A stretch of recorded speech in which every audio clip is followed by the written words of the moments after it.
18 जुलाई 2022 सोमवार का दिन, महादेव का दिन और महादेव की सौगंध मुकाबला टक्कर का होने वाला है। करंट अफेयर्स का तूफान 18 जुलाई को शाम को 7 बजे उत्कर्ष क्लासेस जोधपुर के यूट्यूब चैनल पर जनवरी से जून 2022 तक की करंट अफेयर्स का सूपड़ा साफ करने वाला हूं और पसीना लगातार बहने वाला। और ध्यान रखिए, जो पानी से नहाएगा वो केवल लिबास बदलेगा और जो पसीने से नहाएगा वो इतिहास रचेगा। तैयार रहना शाम को 7 बजे।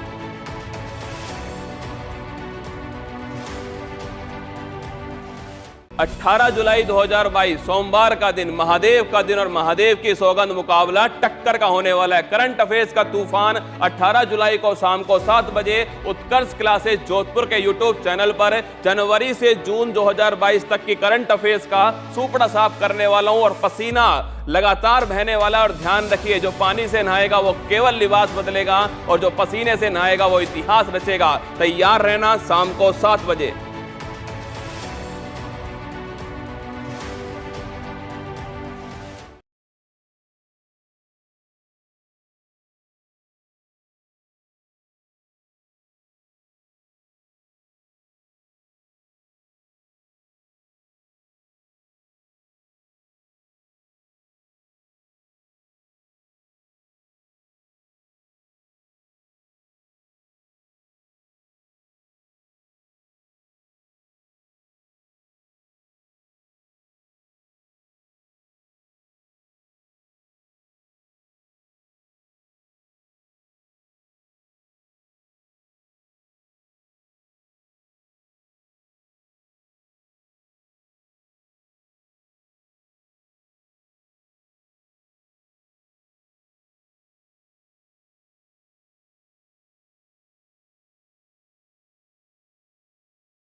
हेलो, नमस्कार, गुड इवनिंग मेरे शेर से इंडिया उत्कर्ष परिवार में आप सभी का दिल खोलकर स्वागत है। हो चुका आगाज रण का युग बदलने की तैयारी, जीत उसी की होगी, इसका संघर्ष है जारी। जो पसीना बहाएगा मैदान जीत कर ले जाएगा। आप सभी का साइंस के तांडव में स्वागत है। पिछली 2 क्लास में जो आपने प्यार दिया उसी को देखते हुए फिर दोस्तों एक नई क्लास आपके सामने 7 बज चुके हैं और मैं आपके बीच में आ चुका हूं। आज फिजिक्स के कुछ महत्वपूर्ण सवाल जो आपको किसी ना किसी परीक्षा के अंदर निश्चित एक सवाल आपको मिलता है। आप देखना, परीक्षा के अंदर दोस्तों आपसे पूछता है कि टोटल इंटरनल रिफ्लेक्शन जो है, पूर्ण आंतरिक परावर्तन के सिद्धांत पर कौन कार्य करता है। मरीचिका दोस्तों किस सिद्धांत पे काम करती है। ऐसे सवाल आपसे पूछते हैं। या दोस्तों आपके साइंटिफिक जो भी आपके उपकरण है उनके सवाल आते हैं कि बैरोमीटर क्या करता है, फेदोमीटर क्या करता है दोस्तों। तो इन सभी का मैं आपके सामने आप समापन करूंगा, तो आप पूरी क्लास को ढंग से देखिएगा। आपका कोई भी एग्जाम, एक क्वेश्चन आप इस क्लास से अपने पास जरूर रखिएगा। बिल्कुल देवराज, रवि, श्याम, अनीता, जानवी, दिलावर, रमेश, बिल्कुल मनीषा, दीपांशी, नरेश, सभी का दिल खोलकर स्वागत है। आइए स्टार्ट करते हैं दोस्तों साइंस का तांडव। जिंदा हो तो ताकत रखो बाजुओं में, जिंदा हो तो ताकत रखो बाजुओं में, लहरों के खिलाफ तैरने की। जिंदा हो तो ताकत रखो बाजुओं में, लहरों के खिलाफ तैरने की, क्योंकि लहरों के साथ बहना तो लाशों का काम होता है। क्या अगर तुम लहरों के खिलाफ दोस्तों चलते हो तभी जिंदा हो। और जिंदा हो तो दोस्तों ध्यान रखना, जिंदा नजर आना जरूरी होता है, समस्याओं का आना जरूरी होता है। अगर समस्याएं आती है ना तो समझ लेना दोस्तों, समस्याओं का आना पार्ट ऑफ लाइफ है और उनसे लड़कर उनकी खोपड़ी में छेद करना ये आर्ट ऑफ लाइफ है, जीवन जीने की कला है। तुम तो मेरे मांझी हो रहे। जब दोस्तों मांझी ने पहाड़ को तोड़कर सड़क बना दी तो इस मंजिल की क्या औकात तुम्हारे सामने। देखिए पहला क्वेश्चन, निम्न में से कौन सी भौतिक राशि अदिश है। Which of the following is physical quantity is scalar. सवाल आपके सामने। ऑप्शन नंबर 1 विस्थापन है, ऑप्शन नंबर 2 बल। जिन्होंने साइंस आज तक नहीं पढ़ी वो मेरे हर सवाल को ढंग से देखना और जिन्होंने पढ़ी है वो सवाल का आंसर देना।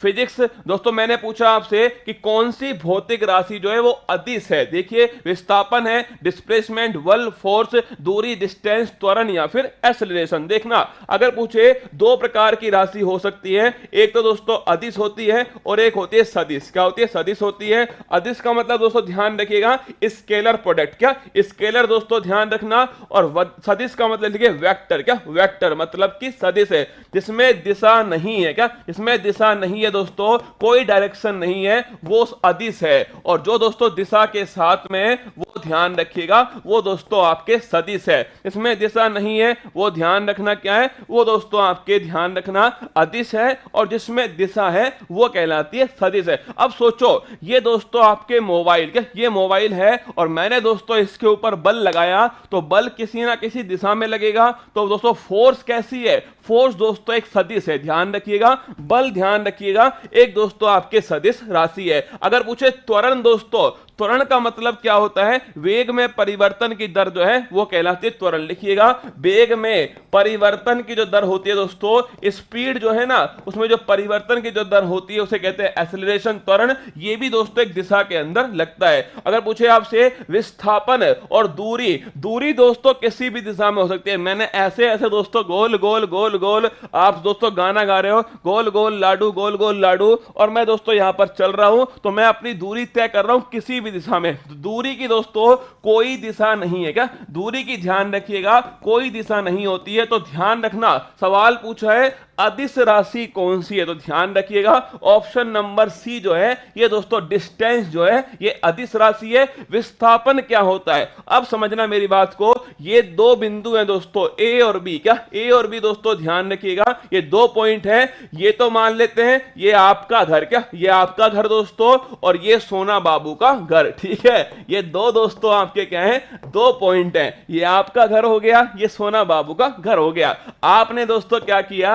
आपने सोचा कि सोना बाबू के घर जाना है, तो ठीक है चले जाइए। तो दोस्तों मान लेते हैं जो सोना बाबू का जो घर है ना वो दोस्तों थोड़ा कैसे है, थोड़ा दोस्तों आपके इधर मान लेते हैं सोना बाबू का जो घर है वो दोस्तों यहां पर है, ठीक है। ये हो गया आपकी सोना बाबू का घर। आपने कहा सोना बाबू के घर जाना है, तो एक तरीका दोस्तों आप ऐसे गए और फिर दोस्तों आप ऐसे चले गए। इस प्रकार आप तय कर सकते हो। ये कहलाएगी दोस्तों, मान लेते हैं आप ऐसे गए दोस्तों, कितना मान लेते हैं आप दोस्तों ऐसे गए 3 किलोमीटर, क्या 3 किलोमीटर, ऐसे गए 3, ऐसे 4 किलोमीटर गए, और दोस्तों ध्यान रखिए ऐसे गए 3 किलोमीटर। आपको दोस्तों सोना बाबू ने कहा अरे ऐसा क्यों करता है रसगुल्ला, जब मैं तेरे घर आती हूं ना तो पता है कौन से रास्ते से आती हूं? मैं तो इस वाले रास्ते से आती हूं, सीधा सीधा, हाँ यहां से आती हूं। आपने कहा भाई साहब मैं तो 4 + 3 कितनी दूरी चला दोस्तों? 7 किलोमीटर। कितनी? 7 किलोमीटर।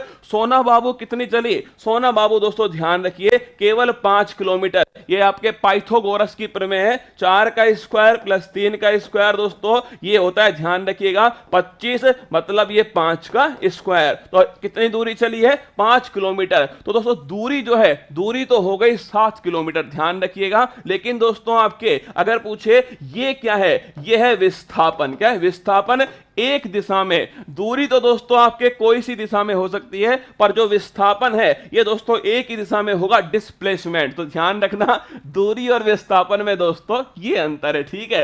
अगला क्वेश्चन देखिएगा, अगर पूछे निम्न में से कौन सा उदाहरण न्यूटन की गति के दूसरे नियम पर आधारित है? वो न्यूटन बाबा दोस्तों आपको याद है वो सेब गिरा था, काश दोस्तों उस न्यूटन की खोपड़ी पे वो सेब गिर जाता। आज की क्लास होती नहीं भाई साहब, पर क्या करे न्यूटन ने दोस्तों गति के 3 नियम दिए। किसने? न्यूटन ने। पहले आप तीनों नियम देख लीजिए फिर आप ऑप्शन देखना। चलो ऑप्शन देख लो। बंदूक से गोली का चलाना दोस्तों, कंबल को डंडे से पीटने पर धूल के कणों का छड़ना, बस के अचानक चलने पर यात्री का पीछे की ओर गिरना, गेंद पकड़ते समय खिलाड़ी द्वारा अपने हाथों को पीछे की ओर खींचना।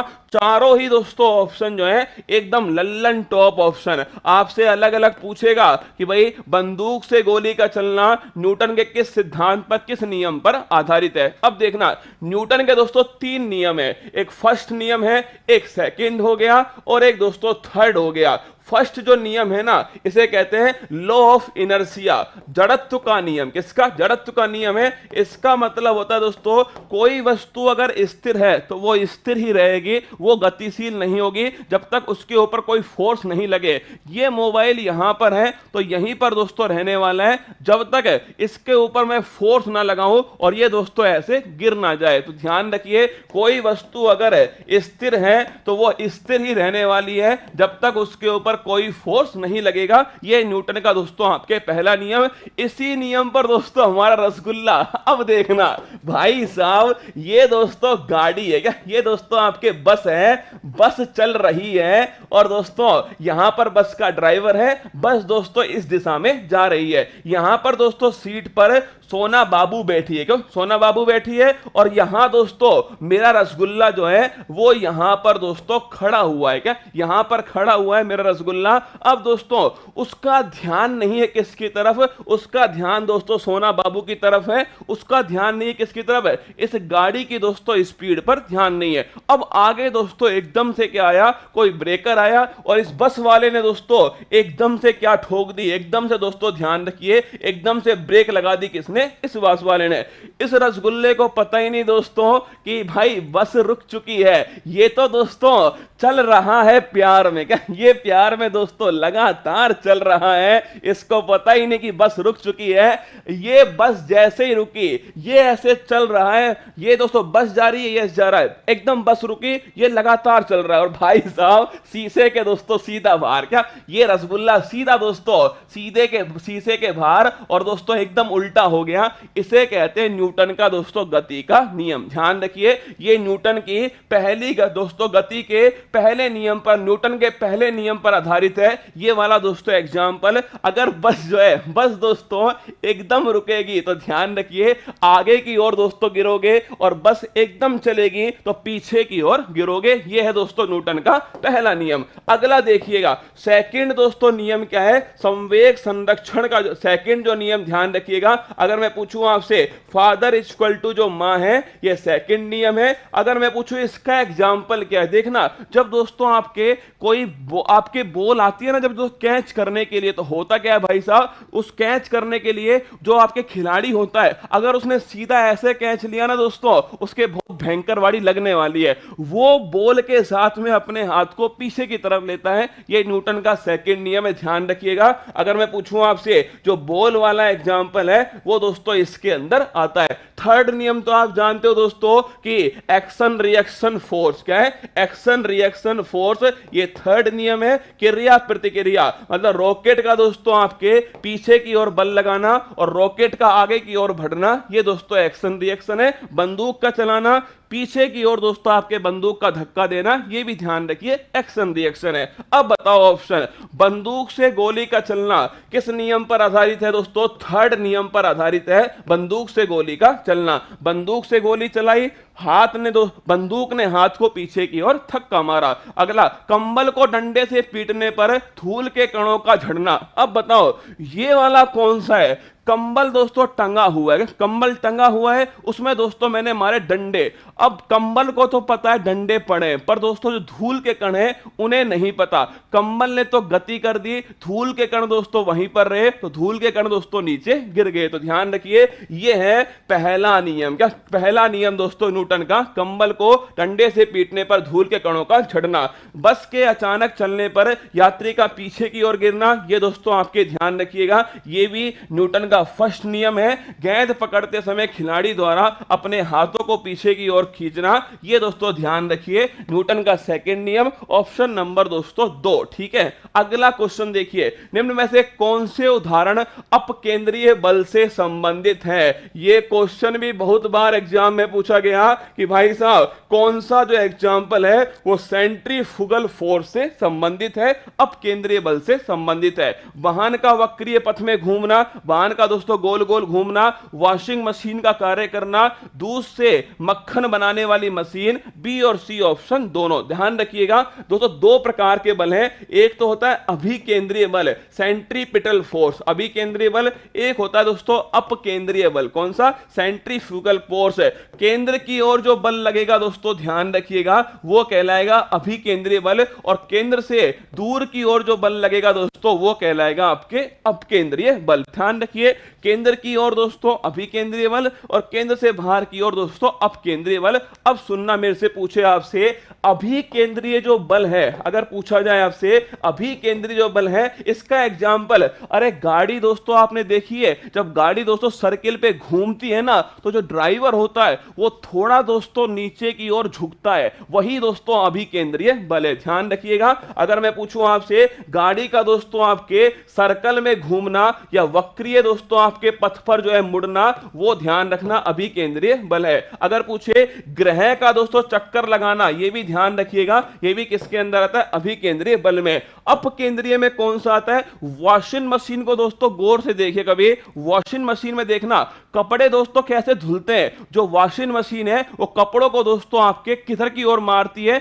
जो दीवार होती है ना वॉशिंग मशीन की, बाहर की ओर दोस्तों फेंकती है कपड़ों को, और वो अपने आप दोस्तों वहां पर धुलते हैं, उनमें जो भी दोस्तों गंदगी होती है वो अपने आप निकलती है। तो ध्यान रखिएगा, वॉशिंग मशीन किस सिद्धांत पर काम करती है, अपकेंद्रीय बल पर काम करती है। अरे दही दोस्तों आपके दूध से मक्खन तो आपने निकाला होगा, जो दही से मक्खन निकालते हैं ना, वो मक्खन निकालने वाली जो टेक्नोलॉजी है वो दोस्तों आपके बाहर की ओर जो फेंकता है, वो ध्यान रखिएगा, जो मक्खन बनाने वाली जो टेक्नोलॉजी है वो भी इसी पर काम करती है। तो ऑप्शन नंबर 1 नहीं होगा, बी और सी होगा, ऑप्शन नंबर डी इसका करेक्ट आंसर।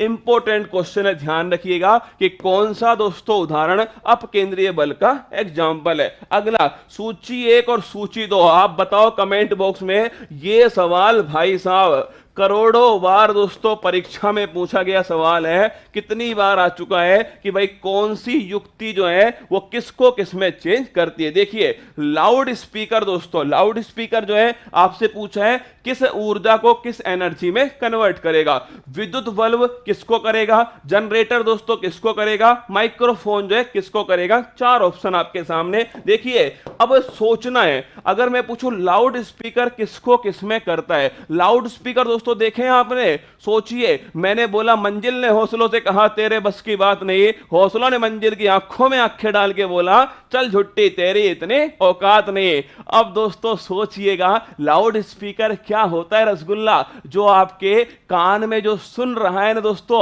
जोर जोर से आवाज कर रहा है, वो है दोस्तों लाउड स्पीकर है। तो लाउड स्पीकर किस में कन्वर्ट करेगा, ध्वनि ऊर्जा में कन्वर्ट करेगा। तो ध्यान रखिएगा लाउड स्पीकर है किस में कन्वर्ट करेगा, लाउड स्पीकर दोस्तों ध्यान रखिएगा ध्वनि ऊर्जा में कन्वर्ट करेगा। किसको, इलेक्ट्रिक करंट को ध्वनि ऊर्जा में कन्वर्ट करेगा। तो पहले का तो हो गया ऑप्शन नंबर 3, ठीक है। अगला देखिए विद्युत बल्ब दोस्तों क्या करेगा, बल्ब जो है ये बल्ब आप सभी जानते क्या करता है भाई साहब, ये आप सभी को पता है दोस्तों, इसका काम क्या है, ये फिलामेंट दोस्तों, इसमें इलेक्ट्रिक जाएगा, क्या इलेक्ट्रिसिटी दोस्तों इसमें जाती है, इसके बाद में ये जलता है, क्या जलता है दोस्तों, और जलने पर एक तो प्रकाश देगा और दोस्तों एक हीट देगा, ऊष्मा देगा। तो ध्यान रखिए इलेक्ट्रिक जो एनर्जी है इसे दोस्तों प्रकाश और ऊष्मा में कन्वर्ट करेगा। तो इलेक्ट्रिक एनर्जी को प्रकाश ऊर्जा और ध्यान रखिएगा ऊष्मीय ऊर्जा में कन्वर्ट करता है। तो विद्युत बल्ब हो गया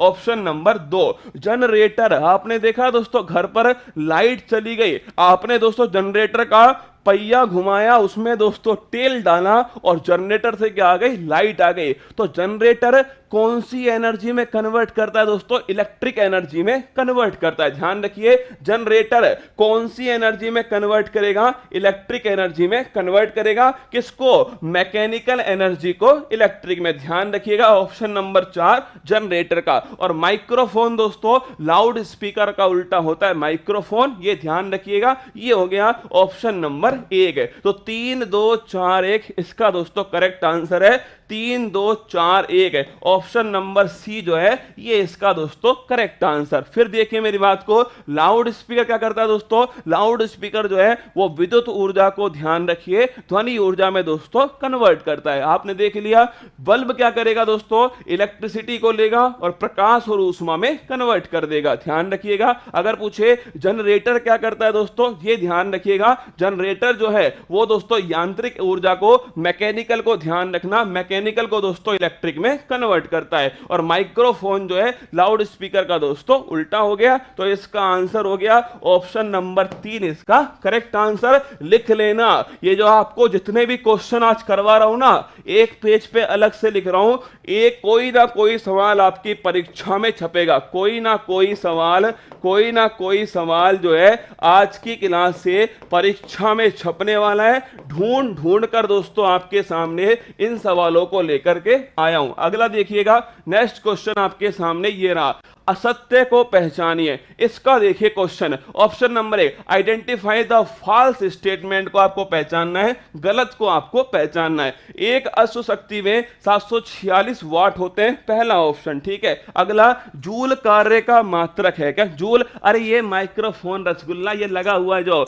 मैं बोल रहा हूं जोर जोर से, ये दोस्तों आपके आवाज जो है इस तार के अंदर जा रही है, ये माइक्रोफोन है ना, देख रहा। जूल कार्य का मात्रक है ऑप्शन नंबर बी। गुरुत्वीय त्वरण 9.8 किलोमीटर प्रति सेकंड, 9.8 किलोमीटर सेकेंड स्क्वायर होता है, ऑप्शन नंबर सी। अगला क्वेश्चन है, जब लिफ्ट ऊपर की ओर जाती है तो भार जो है बढ़ा हुआ प्रतीत होता है, ऑप्शन नंबर डी। बताइए, ये लिफ्ट वाला सवाल जो है ना दोस्तों, ये बहुत बार एग्जाम में आता है। लिफ्ट ऊपर जाती है क्या होगा, लिफ्ट नीचे आती है क्या होगा? अब बताओ ऑप्शन क्या होगा। एक अश्व शक्ति जो है, एक हॉर्स पावर, क्या एक हॉर्स पावर जो है कितना होता है, 746 दोस्तों वाट होता है, ये ध्यान रखिए। शक्ति की यूनिट क्या है दोस्तों, शक्ति की यूनिट होती है वाट, ये ध्यान रखना। ऑप्शन नंबर 1 ठीक है ना, ऑप्शन नंबर 1 करेक्ट है। जूल कार्य का मात्रक है, एकदम ठीक बात दोस्तों, जूल जो है ये कार्य का मात्रक होता है, फैक्ट है, ध्यान रखिएगा।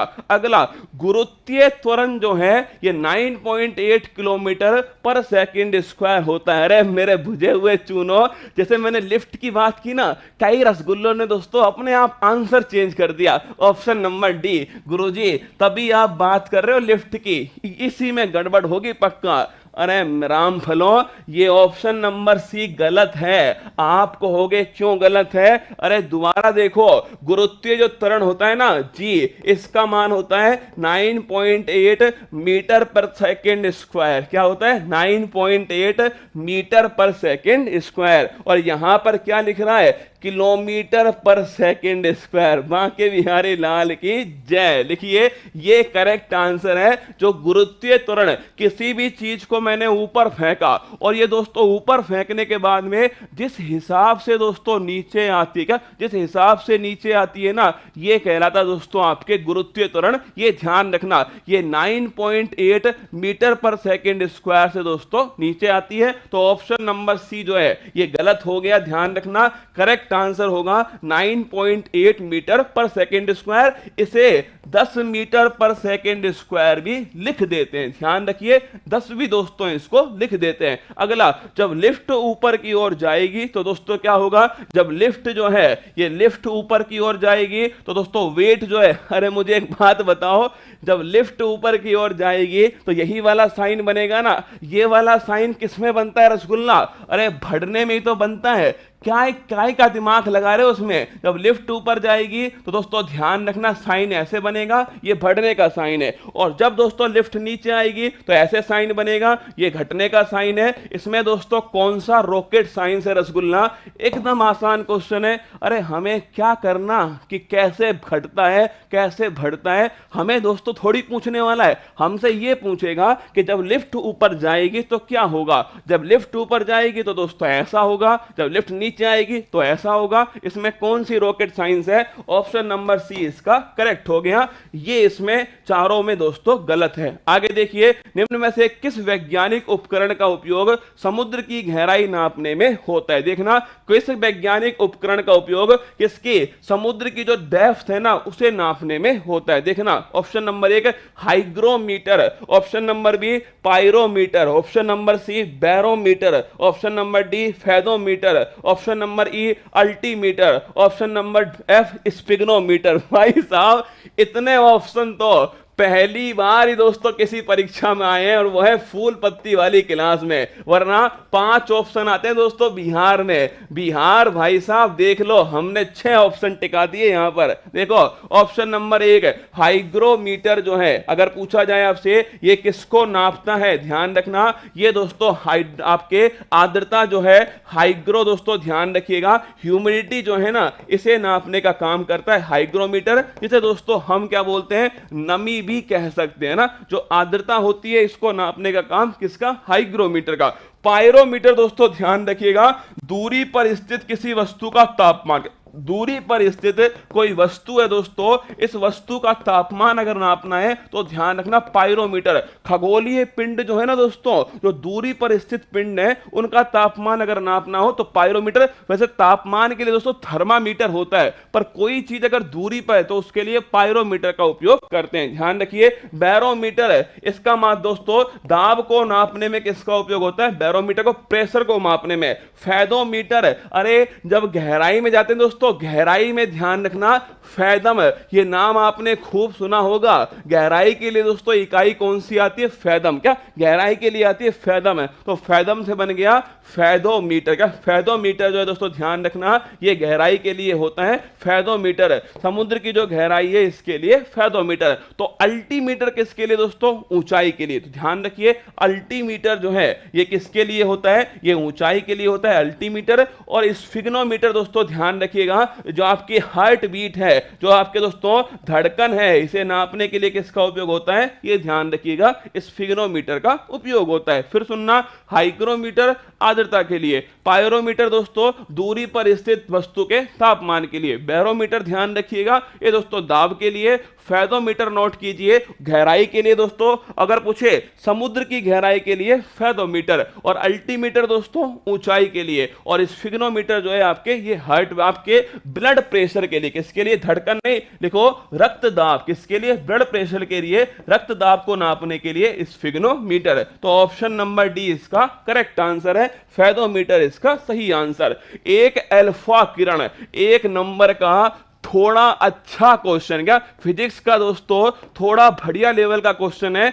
आप में से देखते हैं कौन कौन इसका आंसर देने वाला है। देखिए, एक अल्फा किरण के निकलने से द्रव्यमान संख्या में कितने इकाई की कमी होती है। ऑप्शन नंबर 1 की कमी होती है, ऑप्शन नंबर 2 की कमी होती है, ऑप्शन नंबर सी 4 की कमी होती है, ऑप्शन नंबर डी दोस्तों no change. By how many units does the mass number decrease by the release of an alpha ray. एक दोस्तों अल्फा किरण है, अगर आपको याद हो 3 प्रकार की किरण मैंने लिखाई थी, अल्फा बीटा और गामा। क्या अल्फा बीटा गामा, अल्फा जो है, बीटा दोस्तों गामा, किसकी भेदन क्षमता सबसे अधिक है। तो ध्यान रखिएगा दोस्तों गामा जो है इसकी जो पेनेट्रेशन पावर है, भेदन जो क्षमता है, ये मैक्सिमम होती है, इस बात को आपको ध्यान रखना है। अल्फा जो है ना दोस्तों, अरे नो चेंज वालों सुन तो लो सवाल को, तुम अपनी मर्जी से ठोक देते हो। देखो अल्फा का फॉर्मूला क्या है, 2He4। ये ध्यान रखिए, अल्फा किरण किसे कहते हैं दोस्तों, जो हीलियम होता है ना, इसे ध्यान रखिएगा, अल्फा किरण कहते हैं 2He4। अब मुझे ये बताओ, मैंने आपको ये लिखवाया था क्या, ZXA नीचे वाला होता है परमाणु क्रमांक, और ऊपर वाला दोस्तों क्या होता है, एटॉमिक नंबर। याद करो, ऊपर वाला दोस्तों आपके क्या होता है, द्रव्यमान संख्या। कुछ याद आ रहा है आपको, ऊपर वाला होता है द्रव्यमान संख्या। अगर ऊपर वाला समान है समभारिक, नीचे वाला समान है समस्थानिक, बात याद आ रही है। तो मुझे ये बताओ, इस फॉर्मूले को इसमें सेट करो, तो Z के स्थान पे क्या आ गया, 2 आ गया, X के स्थान पर He आ गया दोस्तों, और A के स्थान पर आ गया 4। अब समझना मेरी बात को, Z के स्थान पर आया दोस्तों 2, क्या Z के स्थान पे 2, A के स्थान पे आया 4, और He दोस्तों हीलियम जो है वो आ गया X के स्थान पर। अब मुझे बताओ, अगर किसी चीज में से इसे मैं निकालूंगा तो भाई साहब इस एटॉमिक नंबर में, इस दोस्तों आपके द्रव्यमान संख्या में कितनी कमी आएगी, रसगुल्ला 4 की कमी आएगी। देखिए A बराबर क्या है दोस्तों, 4 है, अगर मैं निकालूंगा तो 4 की कमी आएगी किसके अंदर, द्रव्यमान संख्या में। और दोस्तों परमाणु क्रमांक में 2 की कमी आने वाली है। तो ध्यान रखना, सवाल पूछा एक अल्फा किरण के निकलने से द्रव्यमान संख्या में कितने इकाई की कमी आएगी। तो ध्यान रखिएगा दोस्तों,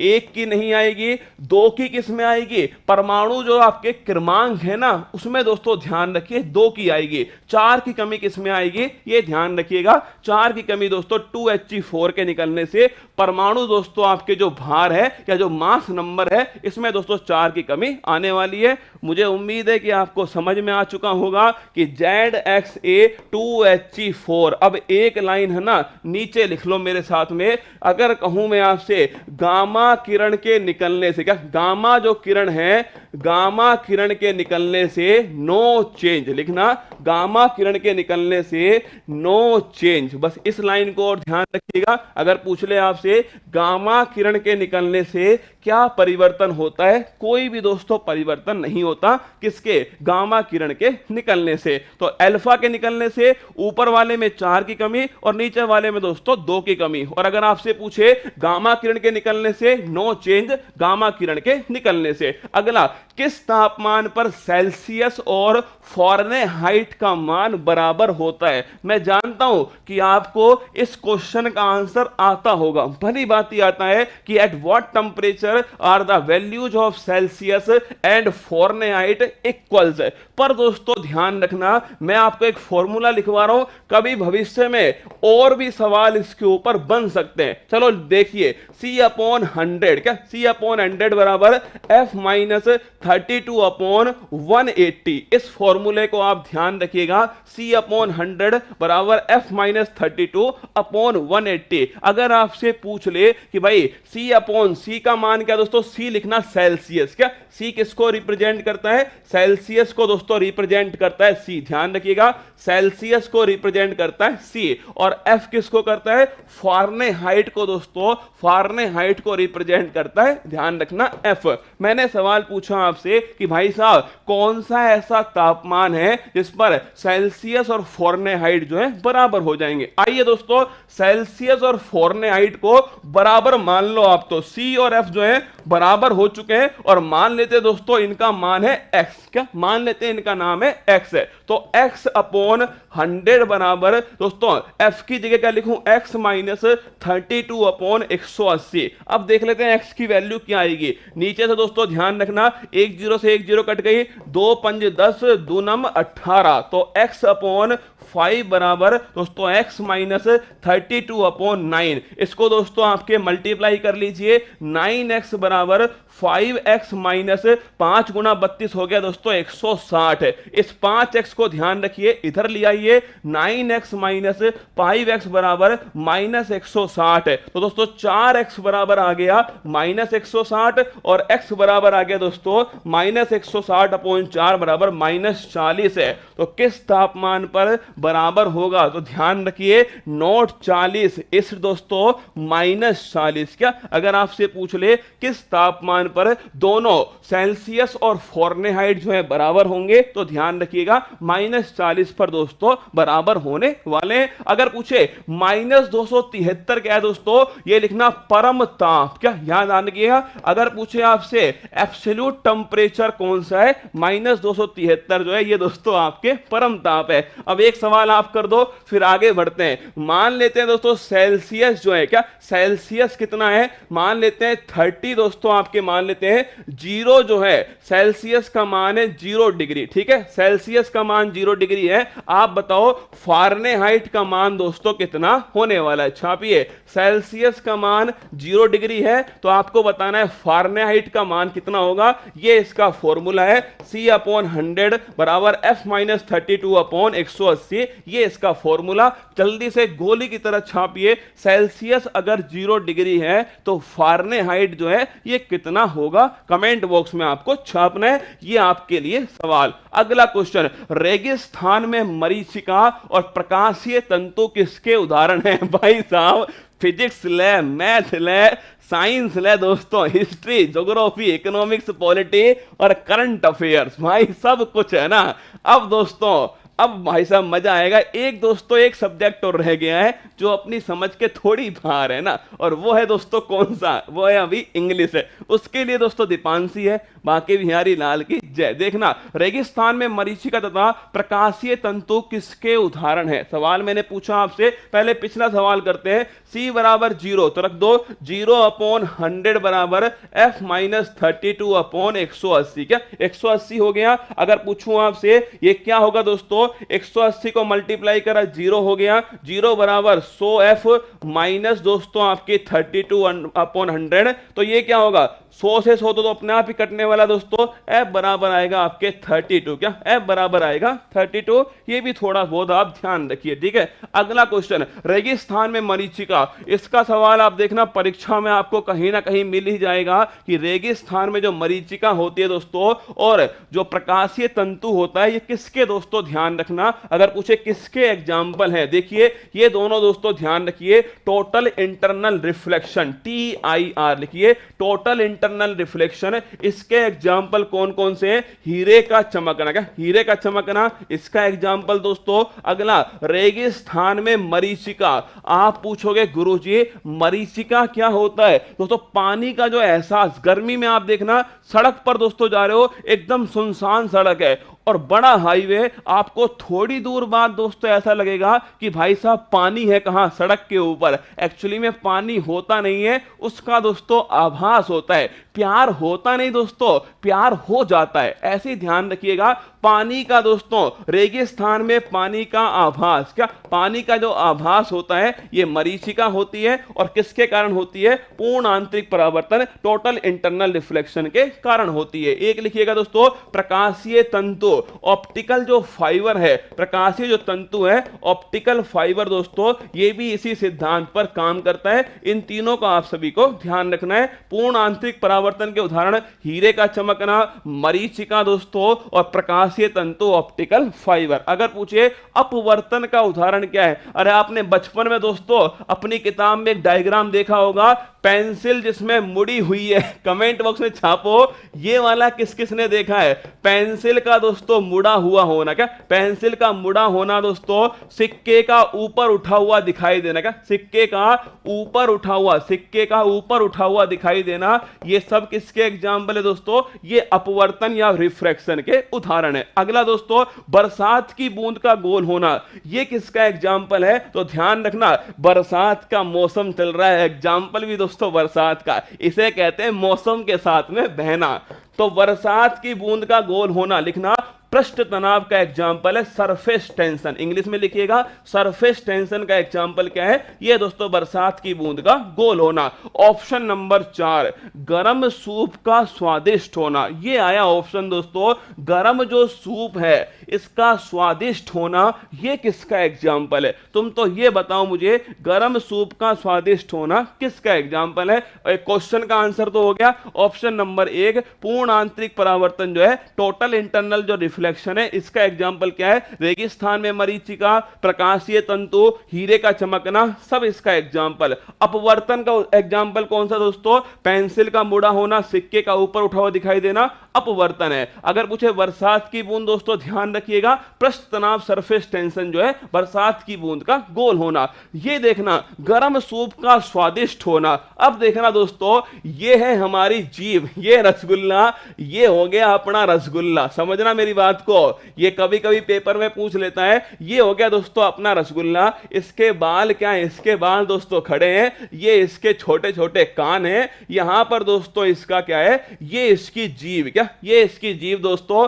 नाक भी बनाई, दो इतना मेहनत की है तो ये दोस्तों इसकी नाक है ना। अब क्या हुआ, इसकी नाक ने दोस्तों क्या करा? इसकी नाक ने देख लिया सूप, क्या इसकी नाक ने दोस्तों किसकी? सूप की इसकी खुशबू आ गई, किसकी? इसकी नाक में सूप की खुशबू आ चुकी है। सूप दोस्तों क्या है? सूप था ठंडा, क्या सूप दोस्तों ठंडा था और सूप की खुशबू जो है इसकी नाक में पहुंची। इसने दोस्तों सूप को पिया, क्या इसने सूप को पिया, लेकिन हुआ क्या? सूप दोस्तों आपके ध्यान रखना, सूप ठंडा था ना, तो इसका जो पृष्ठ तनाव था ये दोस्तों अधिक था, क्या पृष्ठ तनाव अधिक था, इसीलिए दोस्तों आपके जो सूप है वो जीभ पर दोस्तों फैल ही नहीं पाया। अब जब सूप दोस्तों जीभ पर नहीं फैल पाएगा तो जो हमारे जीभ में दोस्तों जो स्वाद वाली जो कणिकाएं होती हैं उन्हें पता ही नहीं लगा दोस्तों हमने सूप पिया है बढ़िया वाला। तो सूप का जो टेस्ट है, टेस्ट दोस्तों क्या हो गया, अपने आप दोस्तों कम हो गया। अब दोस्तों एक तरफ से आया गर्म सूप, इसकी नाक को पता लगा कि भाई सूप जो है वो कैसा है। सूप दोस्तों आपके एकदम गर्म, क्या एकदम गर्म सूप है, और इस सूप की जो खुशबू है, क्या इस सूप की दोस्तों आपके जो सुगंध है वो इसकी नाक में पहुंच चुकी है। अब दोस्तों इस गर्म सूप की खास बात क्या है कि इसका जो पृष्ठ तनाव है ये अपने आप दोस्तों कम होगा। क्या पृष्ठ तनाव कम होगा, सरफेस टेंशन कम होने का मतलब है दोस्तों उसको फैलना। क्या ध्यान है, अगर सरफेस टेंशन पृष्ठ तनाव अगर दोस्तों अधिक होगा तो वो कम फैलेगा। ध्यान है, अधिक होगा तो कम फैलेगा, और दोस्तों कम होगा तो ध्यान रखना अधिक फैलेगा। अब पृष्ठ तनाव दोस्तों कम है, वो सूप जो है वो कहां पर, ये सूप दोस्तों आपके जीभ पर पूरी तरह फैल जाएगा। क्या ये सूप दोस्तों जीभ के ऊपर पूरी तरह फैल जाएगा, और इसका पूरा स्वाद दोस्तों आने वाला है। क्या पूरा स्वाद आने वाला है, और दोस्तों ये स्वाद खा करके इस रसगुल्ले के जो बाल है दोस्तों वो बैठने वाले हैं। तो ध्यान रखिएगा, अगर पूछे गरम सूप का स्वादिष्ट होना किसका एग्जाम्पल है, लिखना पृष्ठ तनाव के कम होने का एग्जाम्पल। क्या पृष्ठ तनाव के कम होने का एग्जाम्पल है गरम सूप का स्वादिष्ट होना। आगे बढ़िएगा, अगला क्वेश्चन, रबड़ के वल्कनीकरण में किसका उपयोग होता है दोस्तों। Which of the following is word for vulcanisation of रबड़। रबड़ के बल्कनीकरण में किसका उपयोग हम करते हैं, सिलिकॉन का, सल्फर का, कैल्शियम का, हीलियम का। अब देखना, अगर मैं पूछूं आपसे सिलिकॉन का उपयोग कहां पर होता है, लिखना दोस्तों सेमीकंडक्टर जो है इन्हें बनाने में सिलिकॉन का उपयोग होता है। तो सेमी जो कंडक्टर हैं, सेमीकंडक्टर इन्हें दोस्तों बनाने में लिखना अर्धचालक। क्या अर्धचालक जो है इनके निर्माण में किसका उपयोग होता है दोस्तों, आपके सिलिकॉन का उपयोग होता है। सल्फर जो है इसे दोस्तों हम गंधक कहते हैं। क्या इसे गंधक कहते हैं, ध्यान रखिएगा। और H2SO4 जो है दोस्तों इसे हम क्या बोलते हैं, H2SO4 सल्फ्यूरिक एसिड। क्या बोलते हैं, सल्फ्यूरिक एसिड बोलते हैं। इसे गंधक का तेजाब भी कहा जाता है। ध्यान रखिए, इसे गंधक का जो तेजाब है ये भी दोस्तों कहते हैं सल्फ्यूरिक एसिड को, H2SO4 को। तो सल्फर दोस्तों ध्यान रखना गंधक है, और इसका यूज करते हैं रबड़ के दोस्तों वल्कनीकरण में, इसका उपयोग करते हैं। ऑप्शन नंबर बी इसका करेक्ट आंसर। कैल्शियम दोस्तों ध्यान रखिएगा हमारी हड्डियों में क्या होता है, हमारी हड्डियों में ध्यान रखिए कैल्शियम होता है। क्या हमारी हड्डियों में कैल्शियम है। और ऑप्शन नंबर डी हीलियम दोस्तों, ये हल्की गैस है, कौन सी, हीलियम। और अक्रिय गैस, कैसी गैस है, अक्रिय गैस है हीलियम। ध्यान रखना किसी से कोई रिएक्शन नहीं करती। तो इसका आंसर हो गया ऑप्शन नंबर बी इसका करेक्ट आंसर है। सल्फर दोस्तों रबड़ के बल्कनीकरण में सल्फर का दोस्तों उपयोग होता है। ये आज के 10 क्वेश्चन आपके सामने थे। मुझे नहीं पता आपको कैसी लगी होगी क्लास, पर इंद्रधनुष जो है कल बताऊंगा ना। सारे एग्जाम्पल एक ही जगह नहीं डाल सकता। कोशिश तो मैंने पूरी की आपको हर पॉइंट को समझाने की, अच्छे अच्छे क्वेश्चन लिखाने की। हो सकता है कि ऊपर दिखाना, क्या बोल, और ऊपर और ऊपर और ऊपर और ऊपर। चलिए, तो 18 जुलाई को तैयार रहना, शाम को 7 बजे इसी समय 18 जुलाई को आपकी क्लास होने वाली है। जनवरी से जून तक का करंट अफेयर्स मैं इसको कराने वाला हूँ क्लास। ये साइंस वाली जो क्लास है ना, सच बता रहा हूँ दोस्तों, मैंने अब तक बहुत सारी सीरीज चलाई इसके ऊपर, यूट्यूब के ऊपर। इसमें से मेरी फेवरेट है 7 फेरों वाली सीरीज, है ना। ये 7 फेरों वाली जो सीरीज है ना, ये मेरी क्या सबकी फेवरेट है। इसके बाद दोस्तों मेरी फेवरेट थी एक, वो स्टार्ट की थी मैंने दोस्तों आपके, एक सीरीज स्टार्ट की थी मैंने बीच में, मेरे दिमाग, तिरंगा के नाम से थी वो सीरीज। अब मेरे दिमाग से निकल गया उसका नाम क्या है ना, तिरंगा के नाम से दोस्तों वो सीरीज थी, वो भी बड़ी महत्वपूर्ण थी। उसके बाद में जो साइंस का तांडव है ना, ये दोस्तों अति महत्वपूर्ण है, क्योंकि इसमें मैं केमिस्ट्री, फिजिक्स और बायोलॉजी तो मैं आपको कराने वाला हूँ। इन तीनों को दोस्तों मैं एक साथ लेके चल रहा हूँ। और अभी आगे स्पेस जो है ना दोस्तों, इसे भी मैं आपको कराऊंगा। स्पेस, PSLV, GSLV, और दोस्तों कितनी दूरी पर आपके भूस्थायी कक्षाएं होती हैं, ये सारी बातें आपको इसमें पढ़ाने वाला हूं। क्लास बड़ी महत्वपूर्ण है।